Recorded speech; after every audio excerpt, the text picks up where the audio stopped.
अस्सलाम वालेकुम दोस्तों, की हाल चाल है। मैं थोड़ा मेज़बान मोहम्मद शाह ते तुसीं देख रहे हो अपना यूट्यूब चैनल सुपर टीवी। सब तो पहले तो ਜਿਹੜੇ ਆਪਣੇ ਚੈਨਲ ਤੇ ਵੀਰ ਨਵੇਂ ਨੇ ਉਹਨਾਂ ਨੂੰ ਇੱਕ ਰਿਕਵੈਸਟ ਹੈ ਕਿ ਚੈਨਲ ਨੂੰ ਸਬਸਕ੍ਰਾਈਬ ਕਰਨ ਤੇ ਬੈਲ ਆਈਕਨ ਨੂੰ ਪ੍ਰੈਸ ਕਰਨ ਤਾਂ ਕਿ ਜਿਹੜੀ ਵੀ ਵੀਡੀਓ ਲਾਈ ਹੈ ਉਹਦੀ ਵੀਰਾਂ ਨੂੰ बर वक्त ਇਤਲਾਹ ਮਿਲੇ।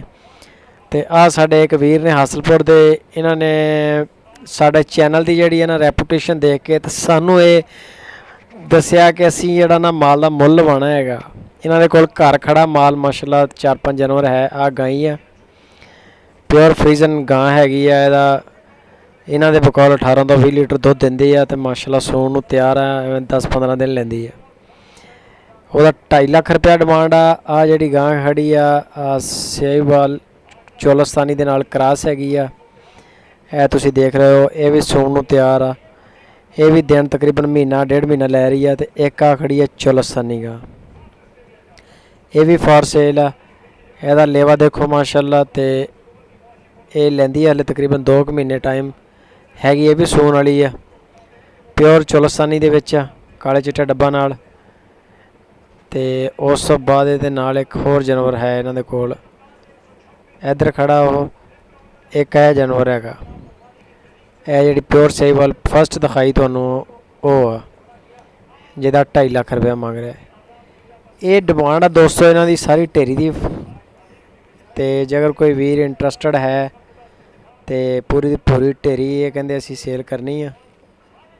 ਤੇ ਆਹ ਲੇਵਾ ਦੇਖੋ ਮਾਸ਼ਾਅੱਲਾ ਗਾਂ ਦਾ, ਜ਼ਬਰਦਸਤ ਗਾਂ ਆ, ਯੰਗ ਆ ਬਿਲਕੁਲ, ਤੀਸਰੇ ਸੂਬੇ ਕਹਿ ਰਹੇ ਨੇ।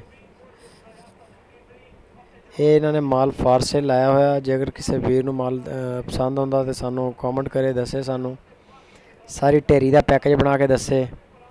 अगर डील बज गई तो सौदा करा देंगे, ना वजी तो ना वजी। आ माल तुसी चेक कर लो, माल क्वालिटी वाला माशाल्लाह और सारे का सारा ही यंग आ। इहदा 2.5 लाख रुपया। जी चोलस्तानी खड़ी आ ਇਹਦਾ 1.5 ਲੱਖ। और पर सफेद खड़ी आ ਉਹਦਾ भी 1.5 ਲੱਖ। ਤੇ ਇੱਕ ਆ ਇਧਰ ਨਾਲ ਖੜੀ ਆ ਇਹਦੇ ਜਿਹੜੀ ਪਿਓਰ ਚੋਲਸਤਾਨੀ ਦੇ ਵਿੱਚ ਆ, ਉਹ ਵੀ ਜਿਹੜੀ ਆ 1.5 ਲੱਖ ਰੁਪਏ 'ਚ। 1.5 ਲੱਖ ਵਾਲੇ 3 ਜਾਨਵਰ ਖੜੇ ਆ। ਜਿਹੜੀ 1.5 ਲੱਖ ਰੁਪਏ ਦੀ 1.5 ਲੱਖ ਵਾਲੇ 3 ਜਾਨਵਰ ਖੜੇ ਇਹਨਾਂ ਕੋਲ। ਤੇ ਇੱਕ ਵੱਡੀ ਗਾਂ ਆ ਫਰੀਜ਼ਨ ਦੇ ਵਿੱਚ ਜਿਹੜੀ ਆ, ਉਹਦਾ 2.5 ਲੱਖ ਰੁਪਇਆ ਡਿਮਾਂਡ ਕਰ ਰਹੇ ਨੇ। ਆ ਤੁਸੀਂ ਚੈੱਕ ਕਰੋ ਮਾਸ਼ਾਅੱਲਾ। ਟੋਟਲ 4 ਜਾਨਵਰ ਆ ਜਿਹੜੇ ਇਹਨਾਂ ਨੇ ਫॉर सेल ਲਾਏ ਨੇ। ਚਾਰੇ ਸੂਣ ਵਾਲੇ ਆ। ਇਹ ਗਾਂ ਤੇ ਇੱਕ ਦੂਸਰੀ ਗਾਂ ਜਿਹਨੂੰ ਪਾਣੀ ਪਿਲਾ ਰਿਹਾ ਬੰਦਾ।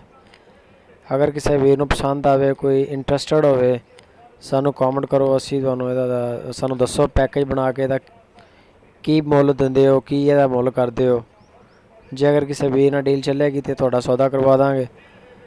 ਵਿੱਚ ਕਈ ਵੀਰ ਹੁੰਦੇ ਆ ਜਿਹੜੇ ਸ਼ੁਗਲਾ ਲਾਉਂਦੇ ਆ ਜਸਟ, ਉਹਨਾਂ ਨੇ 2.5 ਲੱਖ ਵਾਲੀ ਗਾਂ ਦਾ 75,000 ਰੁਪਇਆ ਰੇਟ ਵੀ ਲੈਣਾ। ਮਾਇੰਡ ਨਹੀਂ ਕਰੀਦਾ ਉਹਨਾਂ ਦਾ ਵੀ, ਕੋਈ ਗੱਲ ਨਹੀਂ। ਇੱਦਾਂ ਦੇ ਵੀਰ ਜਿਹੜੇ ਆ ਇਹ ਵੀ ਚੈਨਲ ਦੀ ਸ਼ਾਨ ਹੈਗੀ ਆ, ਕੋਈ ਮਸਲਾ ਨਹੀਂ ਹੁੰਦਾ, ਦੁੱਖ ਨਹੀਂ ਹੁੰਦਾ। ਲਾਉਣ ਵਾਲਾ ਭਾਵੇਂ ਰੁਪਈਆ ਲਾ ਦੇਵੇ। ਵਿੱਚ ਕਈ ਬੰਦੇ ਬਹੁਤ ਪੈਸੇ ਇੱਦਾਂ ਲਾਉਂਦੇ ਆ ਜਿਸ ਤਰ੍ਹਾਂ ਵੀ ਚੋਰੀ ਕਰਕੇ ਆਇਆ ਹੁੰਦਾ ਮਾਲ ਨਾ, ਅਫਗਾਨਿਸਤਾਨ ਦੇ ਬਾਰਡਰ ਤੋਂ ਸਮਗਲਿੰਗ ਕਰਕੇ ਆਇਆ, ਕੋਈ ਮੁੱਲ ਨਹੀਂ ਉਹਦਾ ਇਸ ਤਰ੍ਹਾਂ ਹੀ। ਲੇਕਿਨ ਇਹ ਮਾਸ਼ਾਅੱਲਾ ਮਾਲ ਘਰ ਦਾ ਮਾਲ ਆ। ਇੱਥੇ ਹਾਸਲਪੁਰ ਖੜਾ ਸੋਹਣਾ ਮਾਲ ਆ। ਲਾਈਕ ਕਮੈਂਟ ਸ਼ੇਅਰ ਲਾਜ਼ਮੀ ਕਰਿਆ ਕਰੋ। ਵੀਡੀਓ ਹਰ ਵੀਡੀਓ ਦੀ ਡੇਟ ਜਿਹੜੀ ਹੈ ਡਿਸਕ੍ਰਿਪਸ਼ਨ 'ਚ ਪਾ ਰਹੇ ਹਾਂ। ਸਾਡਾ ਇੱਕ ਫੇਸਬੁੱਕ ਪੇਜ ਹੈਗਾ, ਇੱਕ यूट्यूब ਚੈਨਲ ਹੈਗਾ ਇੰਟਰਟੇਨਮੈਂਟ ਦਾ ਆਪਣਾ, ਦੂਸਰਾ ਸੁਪਰ ਇੰਟਰਟੇਨਮੈਂਟ ਦੇ ਨਾਮ ਤੋਂ। ਇਹਨਾਂ ਨੂੰ ਲਾਜ਼ਮੀ ਸਾਨੂੰ ਉਹਦੇ ਚੈਨਲ 'ਤੇ ਸਬਸਕ੍ਰਾਈਬ ਕਰੋ। ਫੇਸਬੁੱਕ ਦਾ ਪੇਜ ਜਿਹੜਾ ਲਾਈਕ ਕਰੋ। उधर भी टीम बना रहे हैं अल्लाह की मेहरबानी ना, और हर वीडियोज़ उधर भी ला रहे हैं कोशिश करके। आ माल आ माशाल्लाह सारा। 3 जानवर 200 1.5 लाख खड़े आ। तो एक जानवर जो इन्होंने कोल 2.5 लाख रुपये वाला खड़ा। सारी ढेरी फॉर सेल की है। इंटरस्टड वीर जोड़े आ कॉमेंट करन, इहदा रेट दसन। तो इंशाल्लाह अगर गल बन गई तो ठीक है, नहीं तो मुकद्दर या नसीब। लाइक कॉमेंट शेयर लाजमी करया करो। लाइक तुहाडा एक कॉमेंट तुहाडी राय जिहड़ी है चैनल का रुख चेंज करती है। अपना बहुत सारा ख्याल रखा करो। तो मिलते हैं फिर एक नवी वीडियो च इंशाल्लाह। अल्लाह हाफिज़।